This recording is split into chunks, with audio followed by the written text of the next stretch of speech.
Hello भाई लोग, हम सिंगर भोजपुरिया मुन्ना माइकल। आप सबके दिवाली के ढेर सारी बधाई और शुभकामनाएं हमारी तरफ से। देखिए, हम लोग आए हैं खलीलाबाद पटाखा मेला में, जूनियर हाई स्कूल के बगल में लगा हुआ। देखिए कितना सुंदर नज़ारा दिख रहा है।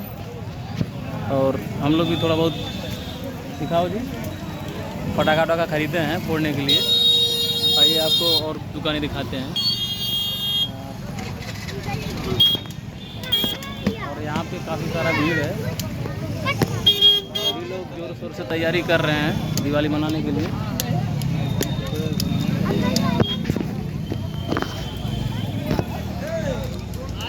तो देख सकते हैं आप लोग, दोनों तरफ से दुकानें सजी हुई हैं। क्या सुंदर नज़ारा है।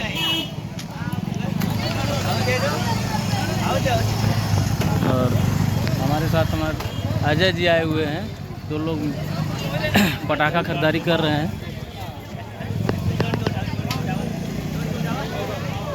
आइए आप लोग को आगे का दृश्य दिखाते हैं।